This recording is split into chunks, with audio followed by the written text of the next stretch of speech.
You're listening to Parasearch Radio, news, views and reviews from the world of the paranormal from across the UK and beyond.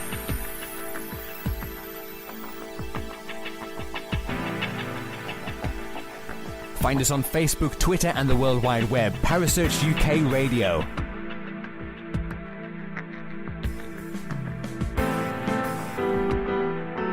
Parasearch Radio, broadcasting to the UK and beyond.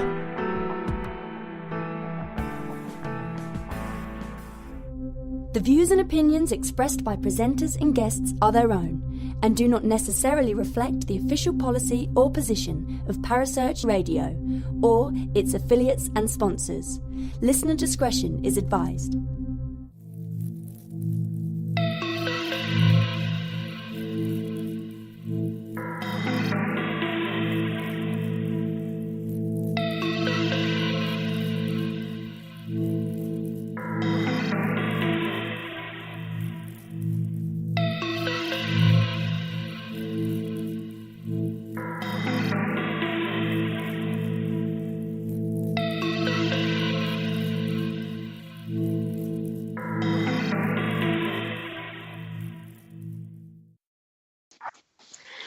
Good evening, everybody, and welcome to your Monday night's Supernaturelle show. My name's Gemma, and with me this evening, I'm joined by my co-host, Jolene.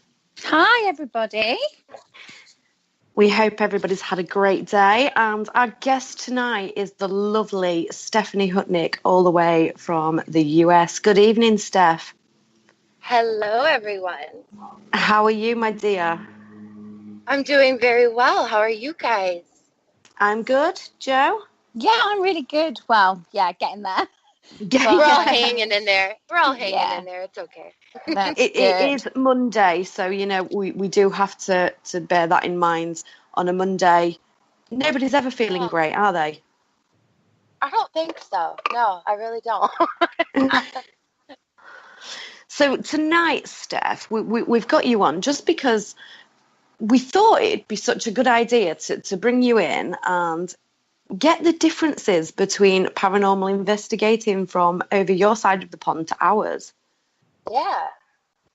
I'm sure there's so many differences in how we use different tools or how we use our own intuition. That's awesome. Have you been out recently, Steph? Because I know you work for I'll try that again. You work for Detroit Paranormal. Have you guys been out recently? Yes. And we've been doing a lot of different paracons and traveling quite often. We've been recently to West Virginia and Pennsylvania. And I had one of my probably most memorable experiences in West Virginia. And I'm lame. I always say I'm not scared, but I was scared. I actually got scared. So what happened to make you feel that way? Well, so the place we were was an old roundhouse. It was a railroad roundhouse. And back in the day, Mr. Stonewall Jackson, if anybody knows American war history, he ordered the entire train depot and roundhouse to be burnt down. And it served as other things along the way, a brothel, slave land, different things like that. And it's never really been investigated. So people are just kind of starting to say, like, hey, check out this wonderful, beautiful place filled with history. And it was so intense the second you walk in the building. I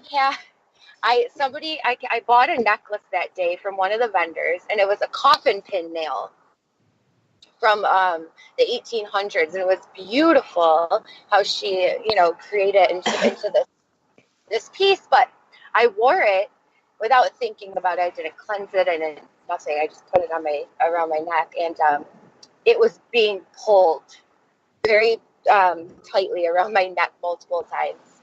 Really? We were in an artifact room all together, the whole DPX clan, using the geobox, and there was a woman that was trying to come through very strongly. And you know how it works with male spirits, never want the women to talk. Yes. A lot of times, not all the time, but a lot of times there's that one that's like, nope, you're not saying anything. And I could hear her and I could feel her, and I really wanted to be able to, you know, try to convey her message. And as soon as I said, can I please speak to the woman? I want to know what she has to say. This door that is padlocked, that is never opened. There's nothing behind it but huge tables like laying against it. No one ever uses it. And this door opens and slams shut as hard as possible in a pitch black dark, like right next to me. And I'm like flying out of my seat. Did you catch any of this on film at all? We have it on audio. And then we did catch what looks like a full-bodied apparition. Wow. Yeah. That's amazing, because you don't really usually get full-bodied apparitions, especially when you've got audio evidence to back that up. Yeah. So that would be really interesting to see that. Yeah, and we're all about the science too. So we did really try to do as much as we possibly could to debunk the image, especially. But we've sent it to a number of people that, you know, really know video and editing and all that stuff. And they're like, there's no explanation for what that is. That's amazing, though, isn't it, Gemma? Because, I mean, on investigations, to get that sort of evidence is... Yeah, it's very rare. It's really rare. And obviously, like, Steph, for our listeners at home, they probably won't really know much about you, but you are one of my very, very good friends, and also Gemma's good friends. But how do you want to just let our listeners know how you actually came to be part of DPX and how you've actually gone about, you know, getting into the paranormal and why you actually got into it? Yeah, absolutely. So yeah, I've worked Detroit Paranormal Expeditions. It's been over a year now, which is really exciting. I was a very morbid child.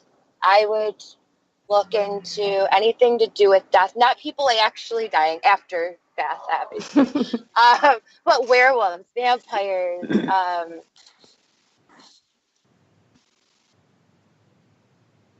Steph? Have we lost her? Sorry. I think... Oh, no, we're back. Sorry.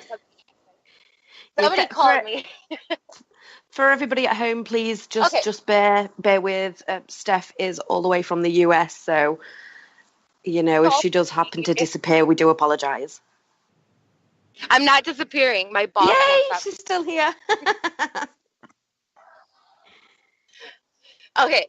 So anyway, I was just a very morbid child. I'd be on death.com, deathclock.com, and just wanted to know all the things. And then I it's hard to say when I really, truly remember being intuitive and starting to realize that, but I'd have to put it between the age of 8 and 10. I would just know things that a child wouldn't know. I'd sense things more empathically than anything at that time.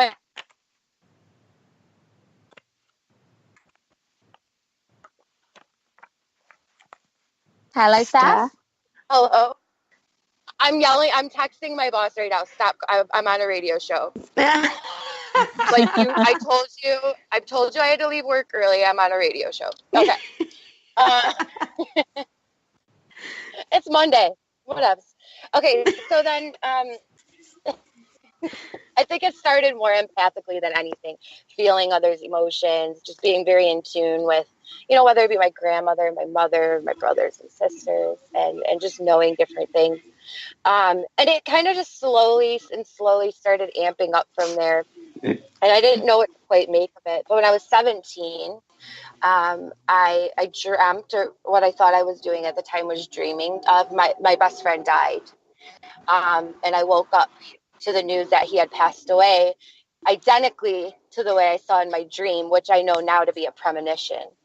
Oh, wow. I used to have other dreams that they're mostly symbolic though. Like, so tornadoes for me, it usually means like shit's going to hit the fan or it's not going to be a great day. But that really, really, really messed with me emotionally. I was very guilt-ridden for a very long time because I didn't understand that no matter if I dreamt it or had the premonition or not, there's really nothing I could have done to stop it. Yeah. Do you think you had that premonition because you were so close to him, or Yes. Do you how would you obviously go about trying to explain that? Because obviously myself being obviously quite intuitive like yourself, how would you interpret that? Your relationship with him and how that came about. So he was the last person I spoke to on the phone that night. But we were really, really, really close friends. Like, we just had this special connection, special bond. Like, I think he was a soul that was meant to be in my life. Because I have not had another premonition like that since then. Okay. Do you obviously, because we know that you're obviously intuitive and things like that. Does he help you in any sort of way with your gift? Yes, I think so. So I would start having dreams about him. And I didn't know if I was, astral projecting or what was going on at the time, but I would be hanging out with him in dream state in the place that we'd actually hang out before he passed. And we'd have full-blown conversation. He'd know that he was passed away while we were talking, and he would still just talk to me like he knew about everything going on around him. Was that still around the age of 17, Steph? When he first died? Was all this happening around the same time? It started then, but it's happened. It hasn't happened in a couple of years, but it did happen for quite some time afterwards.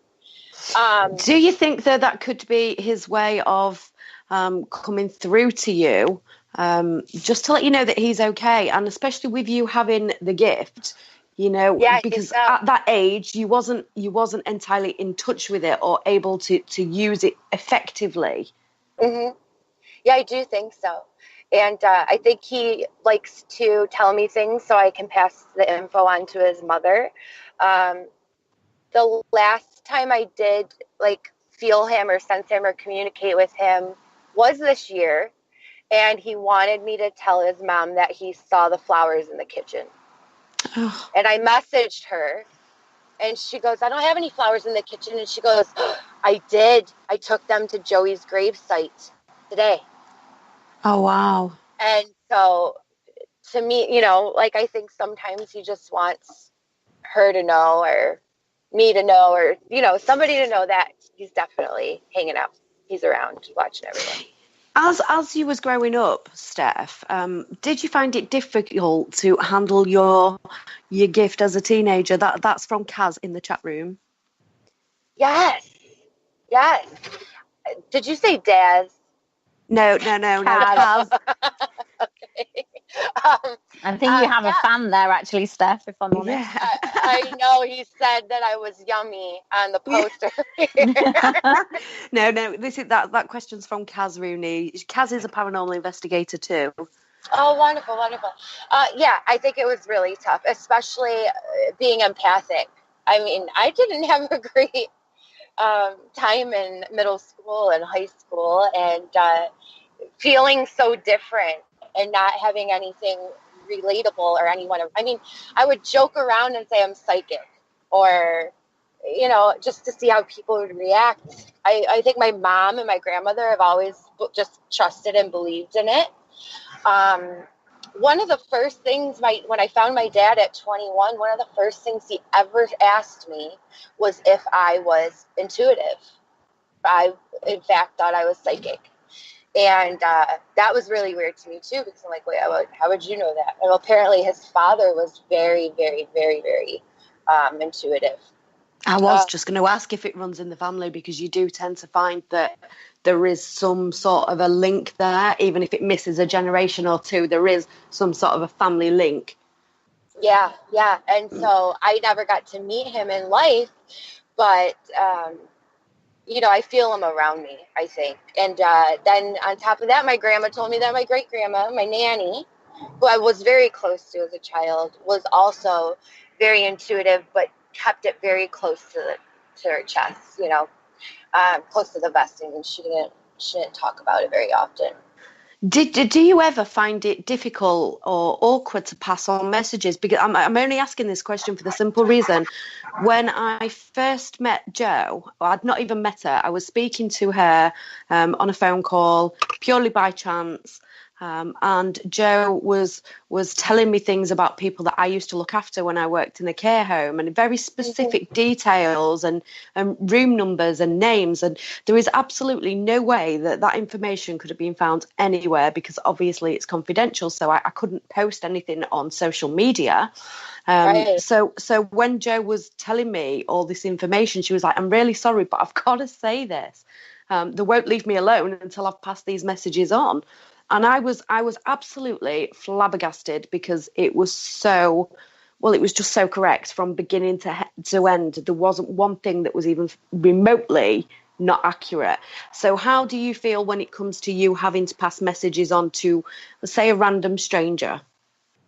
Oh, I don't care. I'll be like, "Hey, I'm crazy, and your aunt really is mad at you for not going to see your grandfather in the hospital. So can you please go visit him so she leaves me alone?" Yeah. No, I mean, I think it really depends. I think you have to be tactful, and I think respectful as much as you can be. But, if it's really important enough, or I feel like they just need to know, or it make them happy or smile, or I think I'm a complete weirdo, I generally do. I mean, not at the grocery store. There's too much energy there. But every time I feel like I go to I frequent a metaphysical shop here in the greater Detroit area. And every time I go in there, I feel like everyone that walks past me, I have a message for. And I'm like, all right, let's just line up. But I really don't mind doing it. I think it depends on the situation. If it's really sensitive or really emotional, though. Yeah, totally. This question's for both of you, actually. While we're on the subject of passing on messages, how do you both handle the criticism? Because there is a lot of cold readers out there which do give mediums and empaths a bad name. So how do you both handle the criticism that comes from that? Ignore it. Yeah, I think you've got to. I think, you're always going to have the skeptics, and you're always going to have, the people who sit there and say, "Oh, that's not correct. That's not correct," and then only to find out that, a couple of weeks later, that person's actually got back in contact with you and said, "Actually, that is correct." And I think like, obviously, like Steph, it's not me giving those messages. It's the spirit world. And we can't tell you, it's not like a telephone system. You can't sit there and say, "Oh, by the way, I'll call up so-and-so who's in the next life." And you can't do that. People have got specific messages for people. And if they can't take that, then I find it really difficult. And as soon as somebody shoots you down and says, "No, that's not right," it's kind of that link breaks, and you can't get that link back. No, and doing this is it's hard enough to, especially in the beginning when you're learning how to use these tools and deliver these messages. But sometimes you almost don't believe what you're saying, because you're like, how do I know this? Like, you have to trust that what is coming through is there. Stephanie? Like you said, that's the biggest thing. Yeah, we're experiencing just a couple of technical bits that have we just missed. Yeah, we just missed a couple of bits of that, Steph. So bless you. It's fine, but I think Steph was just more along the lines of the same sort of things that I was saying. How you have to kind of broach. You have to broach things tactfully, and obviously, like yourself, Gemma. I mean, we met obviously on a phone call a couple of years ago now, and it's kind of like stuff that I couldn't have even known about, which is unbelievable. And, I just think you know, Steph has got the same gift as what I've got, and we see it on Facebook and things like that on the live streams. And, you know, it's an amazing gift to have. It is. It's amazing. Well, Philip Fowler, he's all the way from Ireland, bless him. Good evening, Philip. Thanks for listening in. He's also a medium, and he's just said in the chat room that you have to learn to be thick-skinned and ignore them. But surely when all this criticism is coming at you, surely it must make you doubt yourself. And how does that interact with your gift? He's absolutely correct. I mean, you do have to have thick skin, and you really have to trust in yourself and your guides and your abilities. And you try to ignore them. You know, I get people, I do my Psychic Sunday lives, I do intuitive lives. I get people yelling at me that I'm sacrilegious, I'm this or that, and they don't believe anything I say. And it's like, you don't have to, but thanks for the extra view on my video. Well, yeah. Those views definitely one way, don't they? That sounded really bad, didn't it? But I'm just saying, like, all right, you know, like it or leave it. But you're watching me, so you must be at least intrigued. Yeah, exactly. But does it make you doubt yourself and your ability at all in any single way, shape, or form? No. I think sometimes it just depends on the frame of mind you're in. But if you stay positive, and the positive messages and experiences you have with different people trump that 1,000%. Yeah, I can imagine, because I'm not a medium, I'm not an empath. So I can only try and imagine what it feels like for you guys out there that are having all these messages coming through. It must totally drain you. Yeah, it does though, doesn't it, Steph? Oh, yes. I call it para hangover, even if I didn't investigate. But either way, investigating or not, just doing intuitive lives with so many different people's energy and then their loved ones' energy. I oftentimes find myself saying, who's crying right now? Because I just want to burst into tears. And then I really go to bed after that because I can't do it anymore. Like one of my really, really good friends' wives, Larry, she has afflictions when somebody's actually pregnant. She gets all of the morning sickness, and she gets all of the bits, the morning sickness, the hot flushes and things like that. Have you ever experienced anything like that? Yes, all the time. All the time. Not necessarily a pregnant woman per se, but physical symptoms from other people all the time, especially my mom. It's really weird. She has fibromyalgia, and even from here, she's in Wisconsin, in Milwaukee, but even from Detroit, I can just text her and be like, are you having a flare up? I can feel it. My whole body hurts. Oh, wow. And she'll be like, yeah. I'm like, oh crap. Oh, bless her. But yeah, even people I work with in the office that I spend that much time with, I take on their headaches. I feel their stomach upset. I know when they're in a bad mood. It's when they're sad, when they're something's on their mind, and they all really support me in what I do and embrace it. So it's kind of nice to be able to just say, picking up on your energy. What's going on? Want to talk? Yeah. See, you're quite like that, Joe, as well, aren't you? Like, yeah. Everybody has bad days, let's face it. I would love to say that everybody in the world is going to have a wonderful life and it's going to be filled with happiness, love and light. But if we're being realistic, that doesn't happen.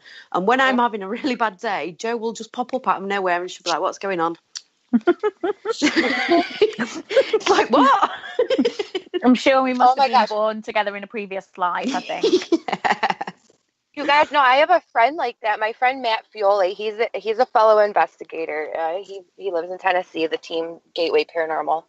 And he's lovely. He is really lovely. He's such a really nice guy. To him? Yeah, we have.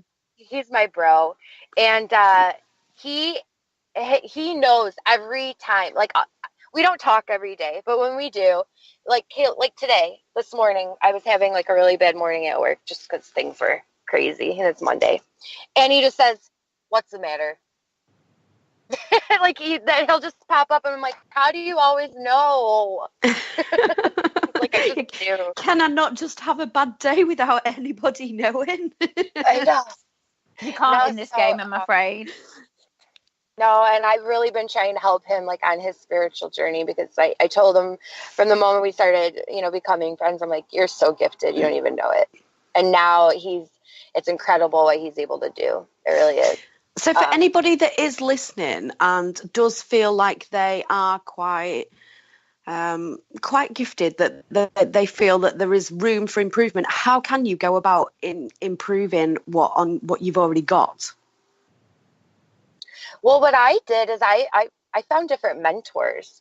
I always say, like, there's no like psychic medium class. There's no empathic classes. Well, I mean, there is different metaphysical stores, but not growing up. You kind of have to go it alone and figure it out as it comes. But when I really decided that I'm going to control it, I'm not going to let it control me anymore, I started slow. I taught myself tarot. I started introducing oracle. Using different stones and different things like that, and different ways of bringing in energy. And I think it's what works best for you. But finding somebody local that you can talk to and help guide you, I think, is super important. Joe has been that person for me in the past. Oh, thank you, sweetheart. And other people in the field that I really look up to. Don't be afraid to ask. Don't be afraid to reach out. Nobody's going to bite your head off and say, no, I'm too busy, I don't want to help you. Yeah. Because if I had somebody when I was 17, that would have been great. Yeah, I think nowadays, I think with the likes of Facebook and, friends from across the pond and things like that, I think you kind of, you find like a common ground, and you sort of like expand on that, don't you? So you obviously, when somebody's going through certain, like transitions, like mediumistically and spiritually and things like that. So when that happens, it's nice to be able to actually speak to somebody. And, obviously, Steph, we have spoke numerous times about what's happening. And, I've just had another girl actually message me a couple of days ago who's quite a good friend of mine as well. And she's been having experiences. But it's like I would say to anybody, do not try and decipher anything yourself, because you will tie yourselves in knots. And a message is a message for a reason. And, just say what you see. And it might not mean the blind bit of difference to you. It means something to that person. So that's basically what I would always say to somebody, is say what you see. Philip in the chat room is saying that he uses meditation. Do you guys use that too? Oh, definitely. Definitely. I do. I try. Okay, I'm half lying, because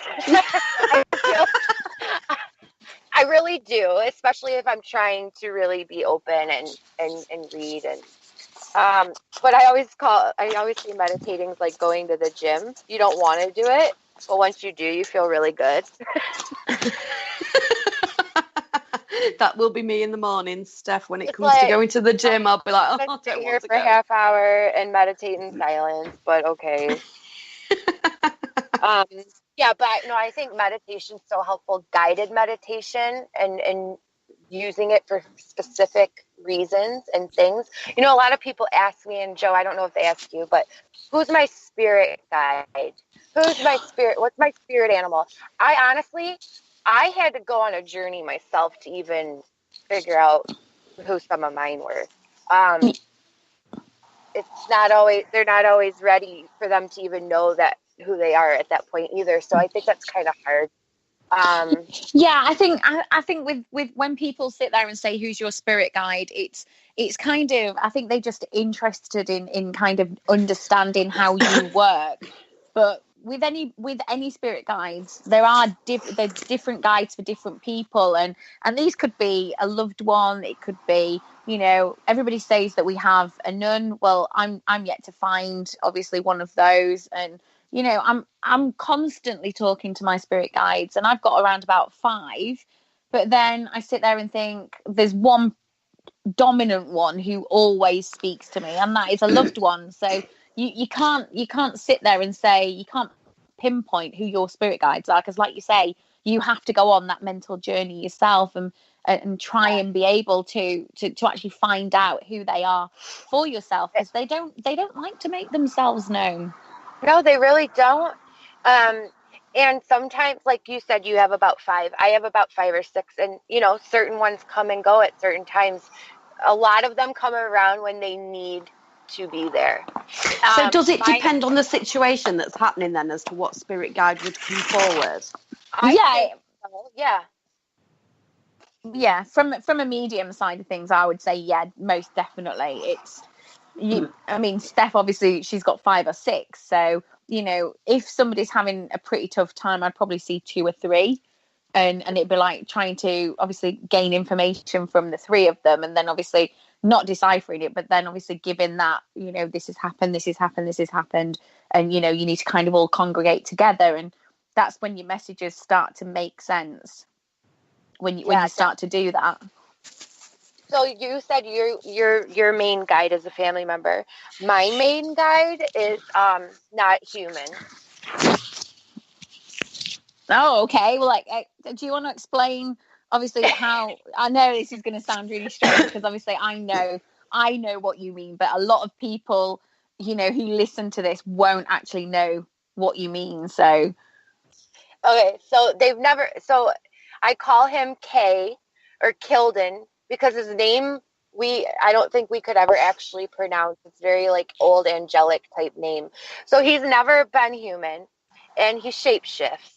And he can be he tries to look human, but it's actually quite creepy. I would explain him he looks elemental to me, like gargoyle-ish, or zombie-like. But I've actually, before I really got in tune with him 100%, I would see him at investigations everywhere I went, and I would think I was just seeing the same entity over and over and over, and I'm like, that's kind of creepy. But it ended up just being Kilden. Yeah, he's a weird interdimensional being, and he's awesome. I love him. Wow, that is absolutely fascinating. That I've never heard that before. So for me, that is something new. I've heard of shapeshifters, I've heard of elementals, but I don't think I've ever heard of the possibility of them being a spirit guide, if that makes sense. I didn't quite know that either until I started experiencing it. Do you get that as well, Jo? I understand the shape-shifting, but the thing is what happens with shapeshifters, they tend to portray themselves as a different person to start with until you actually feel comfortable with them. And then once you start to feel comfortable with them, then they will shift into different guises. And it's then, and some people who've probably been on this journey would probably sit there and say, I don't trust it because I don't understand why it changes in front of me. I don't understand, why they show me in this form and then they show me in a different form. And it's just basically working out that trust level with that spirit guide. And I get asked all the times, how do you learn to trust them? That was what I was just going to say. How do you know if you can trust your spirit guide? Yeah, I mean, obviously the spirit world, they do not lie. There is one thing, and if you ask a question and it's not true, then you can actually figure things out that way. And I probably wouldn't say it's a spirit guide. I would say it's probably somebody who's been let through the gate, who potentially has come to do harm. Yeah, so like an intruder as opposed to. So you automatically know. You ask the questions to start off with to find out exactly what's right and exactly what is real, and before you actually start to give those messages. Because if you let that one person through or thing or being or whatever, you can cause absolute carnage in your own spiritual self, and it does create a massive stir within yourself when you get something like that, and that it's not fantastic, and it takes all of your energy to be able to sort of banish that person back to where they came from. Yeah. Or I have a problem like Kilden, when I'm closed off, I don't want to deal with this right now, I just want to relax. he will still, if it's important enough, he will still let them communicate with me. Yeah, they do that though. Come on, why'd you let him through? Yeah, they So do that. how do you shut yourselves down and say, do you know what, enough is enough now, guys, I want some rest? How do you manage to do that if they're so persistent? I do different things. So a long time ago, somebody told me, when you want to close yourself off, envision yourself zipping yourself up in a sleeping bag, but you're standing up and it's going over your head and it's like, I'm blocked. But now I'm like, leave me alone. Not tonight. Go away. Not tonight. We'll talk tomorrow. I'm tired. It's been a day. But I mean, I don't really close myself completely off most of the time anyway. I try to share it as much as I possibly can. At work, they're always like, did you bring your cards? Did you bring your cards? So, if I could share it, then I'm more than happy to. But it's for me, it's mostly at night. Like, let me sleep, please. Let me sleep. Yeah, it's nighttime for you too, isn't it, Joe? Because obviously I spend a lot of time with Joe. And on a nighttime, I can see sometimes, and it's like, oh, she's working. I'll just give her a minute. She'll be back soon. Yep. It's like I go on a bit of a journey, isn't it? And you can actually see, because it's like, oh, do you know what? And sometimes I do have battles with them to kind of say, look, I need to rest. And over the past, I've been through a bit of a traumatic time over the past couple of weeks, and it's kind of like they have left me alone. But I do know that there is one person that keeps badgering me, asking me if I'm constantly okay. And it's, it is mentally well, that's draining. No way to talk about me when I'm sat here, Joe. Yeah, you do. Yeah, it's, I don't know. I mean, like, I don't know about you, Stephanie, but there is quite a lot of scientific explanations regarding, sort of being depressed and suffering with anxiety and things like that. And mediums and people who are quite spiritually aware are quite prone to sort of those illnesses. How does that affect you? Oh, I've had depression and anxiety since I was 15 years old, and I still do now. Yeah. I mean, it's mad, isn't it? Because I when I first started, I actually asked my mum if I was kind of schizophrenic, because I would hear voices, and I actually said to my mum, I'm hearing things and I don't like it. And my mum's very spiritual, because obviously Steph anyway, and Gemma knows. And my mum said, you're not a schizophrenic, you're just gifted. And that kind of, but yeah, I'm exactly the same as you. I suffer with anxiety, and walking into a room, you can sense things, and you can kind of have those premonitions. But yeah, it's interesting, isn't it, to actually find out that other people who are gifted like myself, who actually suffer the same as well. Yeah, it is very common, more common than we think. It really is. And I think it's just how, like, I handle it a lot better now than I did 5 years ago. You know what I mean? So I think as we just continue growing and going on our journey, that it gets a little bit better and better. So throwing into that, ladies, the change in the planets and the moons, how does that affect you? Because I know we was chatting about this the other day on Facebook, because you'd put a post up, Stephanie, like, how is everybody feeling? And as I've said, I'm not a medium, I'm not an empath, but the changing had affected me personally. I felt so sluggish. I was just completely off. It just felt wrong. And when I see your post, I was like, yes. And then I'd noticed that Joe had commented as well, and it was like, so how does that affect you and your well-being at that time? Well, we were going into fiery Leo, and I think that's why the energy was a little off. I just call it psychic sick.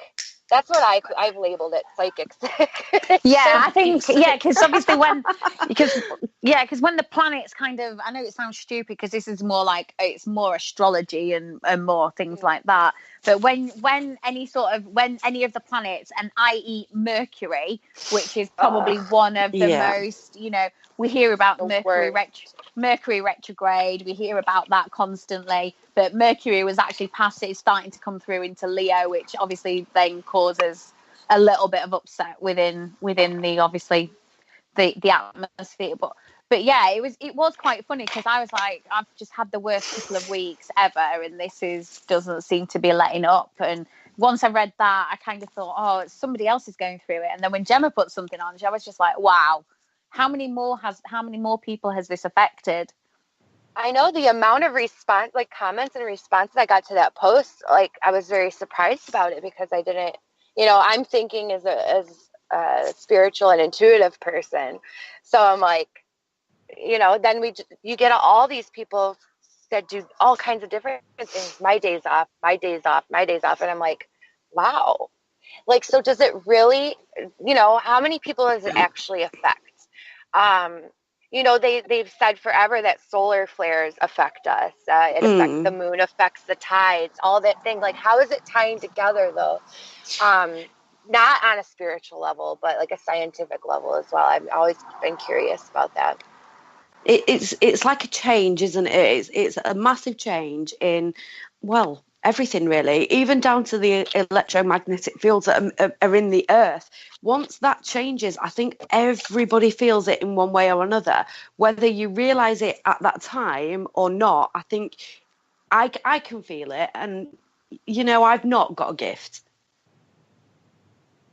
I think you're selling yourself a little short. Yeah, I was just about to say that, Gemma, because we did an investigation in Skegness, didn't we? And we were walking around doing live streams, and I think you're a little bit more open than what you give yourself credit for.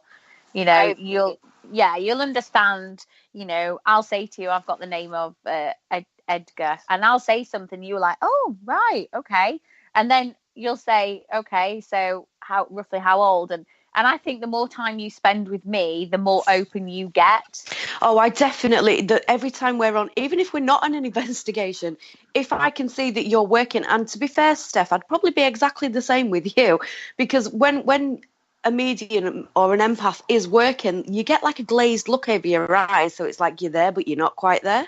Mm-hmm. So whenever I see that, I'm like, oh, what's happening? Bring me in on the story. Because I don't want to be left out. I want to know what's happening. And then, like, especially on investigations, because I take Jo to a lot of places that she's never been to before. So when we get there and we're doing our pre-event checks, so we're doing the health and safety and everything, and we're just walking around, and I'm like, so what you got then?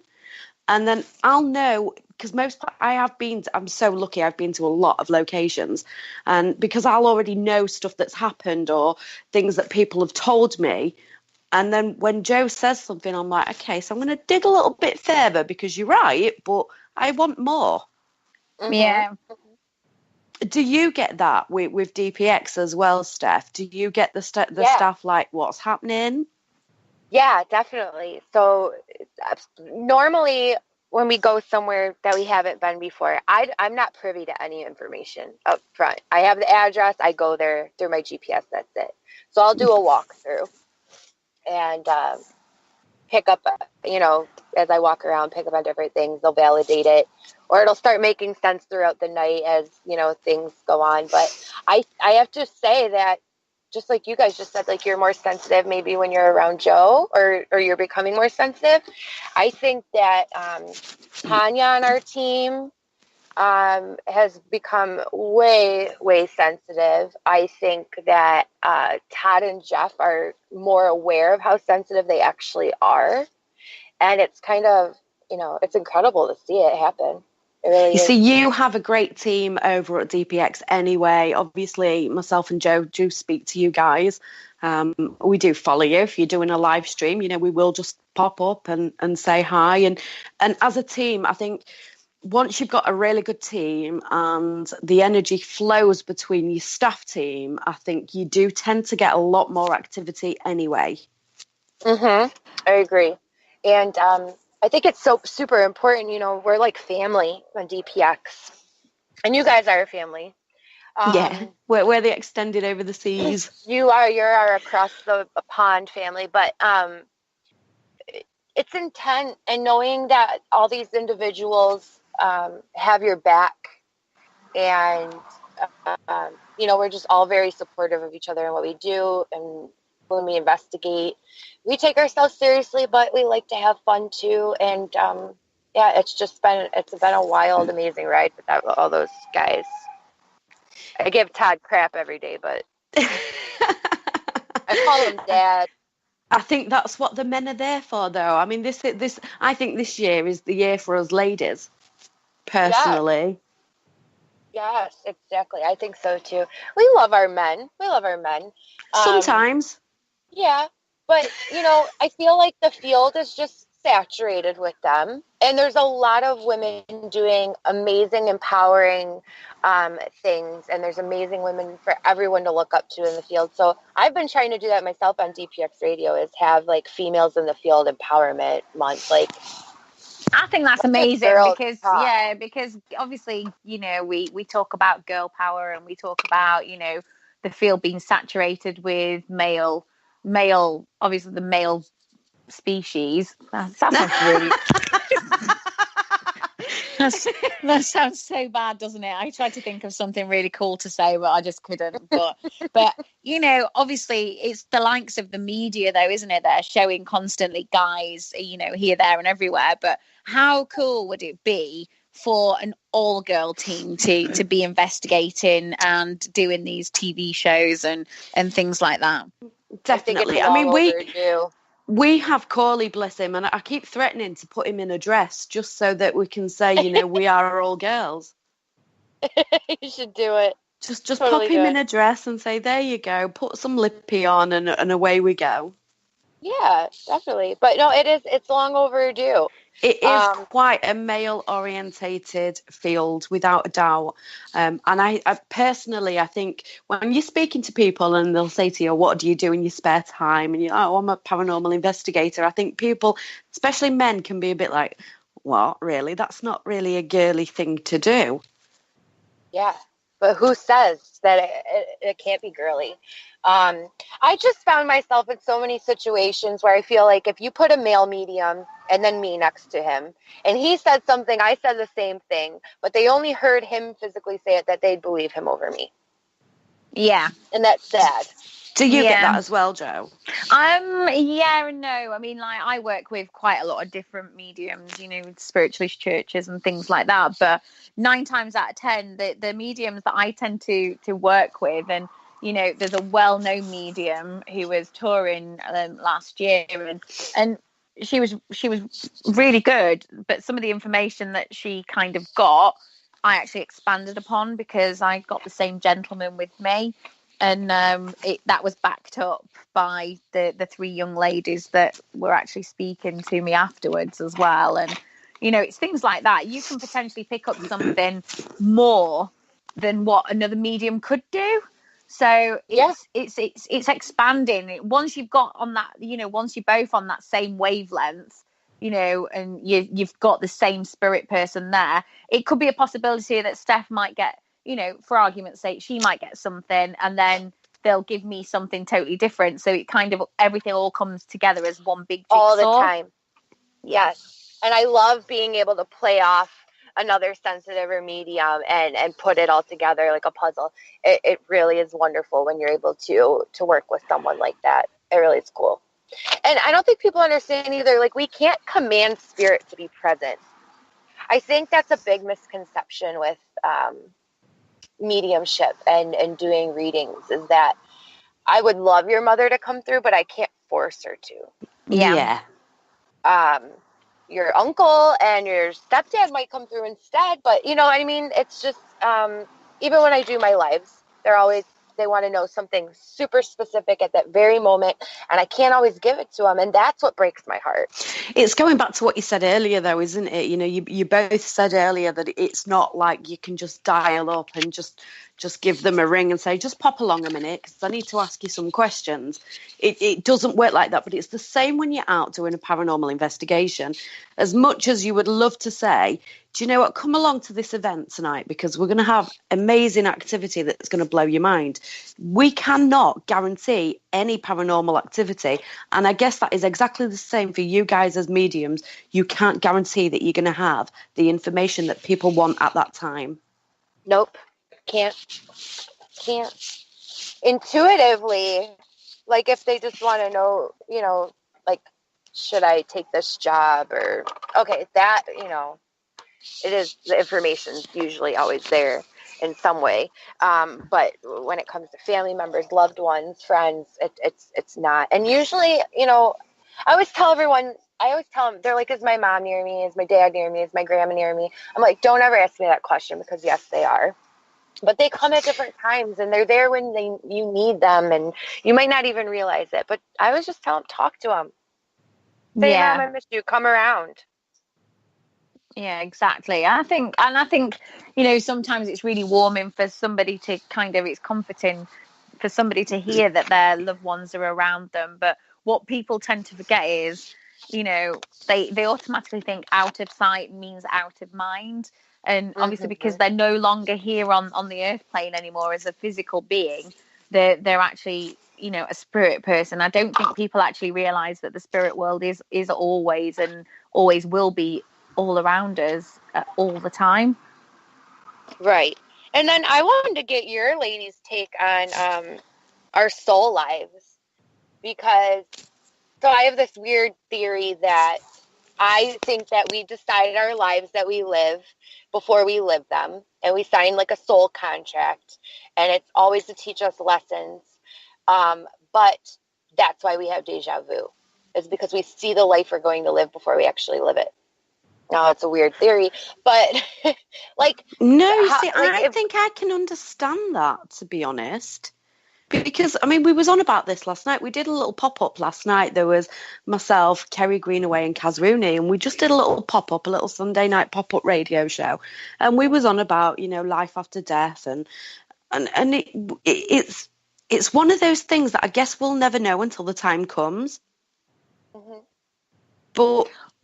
I don't know, I'm of the essence that I think our lives are mapped out for us, before we're actually born, and those lessons we are to learn, to obviously be taught them and to learn those lessons all the way throughout. But it's kind of like, I don't know whether anybody else has had this, but when you meet somebody and just out of nowhere, and it's kind of like that your souls have kind of connected previously. If you understand what happened to me. Just happened to me 3 weeks ago. Wow. You see, I think me and Joe, I think that happened with us, because just out of nowhere, one conversation, and now we are inseparable. Yeah, exactly. We're in each other's soulmates. Yeah, we're in each other's phones as wifey. My wife's calling me. That's just how it is. And our friendship just spouted out of nowhere. There's a few other people as well where I feel a really, really strong connection to them, but I'd not met them. Yeah. I'd not met them before, and it just blossoms, and it's remarkable. Whereas there's other people where I've known them for years and I don't feel a connection strong enough to, to tell them like your deepest, darkest secrets. Because let's face it, everybody's got those. Oh, we have, yeah. Well, this person that I knew this person through Facebook. And we were, friends, met recently in person. And it was seriously like I've talked to this person forever and I've known them forever. And it was just so easy and comfortable. Is this a guy you're talking about? Yeah. Oh my goodness. Oh, I'm sensing, hearts and flowers here. Is there going to be a wedding on the cards, Stephanie? Do we need to buy a hat? Oh my God, Stephanie! Do you know what? Do you know what, Gemma? It's 3 weeks ago since we went out as well. How weird is that, Steph? I'll tell you about it after. Yeah. Okay. Do you not want to air that one on air, Joe? No, not tonight, thank you. Well, Philip in the chat room has just said that it is one interesting theory is soul families, and I suppose he's right. And Kaz is saying, I think you have soul connections of different kinds, which again, I would totally agree with that. Yeah, Yeah, definitely. People soul come into your family, life soul for a group. reason. Yeah, so we'll see. This person is very special to me. So Well, we will if we see. do get wedding news on the cards, Stephanie, we want to hear it here live. Well, let's not jump the gun. It's been a few weeks. Sorry, Daz, I think the lady's taken now. Yeah. Daz, if you're watching, listening, I'm so sorry, but Stephanie's now not unavailable. And if the guy I'm talking about's listening, sorry. Hi. Hi. Hey, babe. Hey, babe. Oh, that is so cute, though. That is really cute, to be But fair. people do come into your life for a reason, whether that be good, bad, or indifferent. Yeah. I suppose it takes all of the above to make your life what it is. Yeah, I think people are sent to teach us those lessons, though, aren't they? Some people enrich other people's lives. Some are here to teach us lessons, and some people are just here to take the mickey out of us, and just crack on and do whatever they want to do. But yeah, I totally agree with that. Oh, for anybody that is listening, Kaz Rooney has done a blog on soul connections. It is on parasearch.org if you want to have a look at that. I know I will be doing. I definitely will be doing as well. I will be too. And Steph, I have shared on the chat room your link for DPX. Oh, so I thank have you. shared that so people can pop over and have a look and get to know a bit about yourself and the team. Yeah, and I can't say much, but in the next 2 weeks, we will be going live from an undisclosed location. Well, we'll announce it when we're there. But Stephanie, we don't like teasers over here. It's never been investigated, and it is insane. And we have been trying to get into this place for years. Fantastic. I can't wait for that. It's going to be incredible. And you guys will all be able to see it with us. We'll set up our static cams. We just can't say where until we're there. So, too many people trying to crash the party. Oh, bless you. So, what have you guys got on this weekend then? Have you got any public appearances, or have you got any paracons or anything like that? We actually, for once, don't have anything this weekend. Todd and Jeff were just at Comic-Con here in Detroit yesterday and Saturday. We were just recently in West Virginia, Pennsylvania. We will be going to New Hampshire September 14th and 15th for Hunting the Haunted. That's Eric Knapp's event. It's going to be fantastic. We're going to the Toledo Paracon in September. So many cool things coming. You see, we don't have that many paracons over here. So start one. I'll help you. Well, I think we should. I think we should have a Parasearch Radio umbrella Parasearch Paracon. Yeah, I think that would be fantastic. Be wonderful. Sounds good. I've always wanted to do an all ladies like Paracon. Well, we'll sign up. Yes. Wait, are you coming here? Are you guys coming to the States? Is this just like a thing that we're always going to say that you're coming or we're coming? No. We have very high hopes of coming over towards the end of the year, don't we, Jo? Yeah, we do. That we also have some things in the pipeline that we cannot discuss or disclose as of yet. But this potentially will see, obviously, the phantasmic girls heading over to the US. We are being told off now, guys, as well. Kaz and I'm guessing it's Kerry in the chat room. They both work for Parasearch Radio as well. They have their own radio shows. They're both telling us to shh because we work hard enough. So let's not add more on. Yeah, let's not start a Paracon. I'm sure we'll manage it between us anyway. Yeah, I think we should, I think it should be something that we all do. All join together and feel the love. Yes. Well, I love you ladies. Oh, we love you too. And I'm so glad I got to be on with you today. Oh, well, And thank on you that so note, much. Yeah, yes, it is coming to the end of the show. Stephanie, thank you so much for coming to join us tonight. Oh, thank you. It was my pleasure. we love you, Steph, and it'd be Love great you. to catch up as well. I'm going to give you a call in a sec as well. Yeah, and you guys both take care of yourselves. Seriously. We will do. So that brings us to the end of tonight's show, guys. Thank you so much for listening in, and thank you to everybody in the chat room that's joined us tonight. Don't forget, guys, there is shows on every night of the week, so just check in Parasearch Radio, see what events are coming up. And Kerry, are you still with us? Of course. Kerry? Of course, Kerry, I'm still with you, yes. Would you like to do your bit? Oh, if you miss any of our shows, we are on YouTube. Click like, share and subscribe. I love So that. that's all that's left to be said tonight, guys. Thank you so much for listening in, and we'll speak to you soon. Thank you, guys. See you Thank you later. for listening. Don't forget to join us for more shows throughout the week. Find us on Facebook, Twitter, and the World Wide Web to keep up to date with all the shows right here on Parasearch Radio.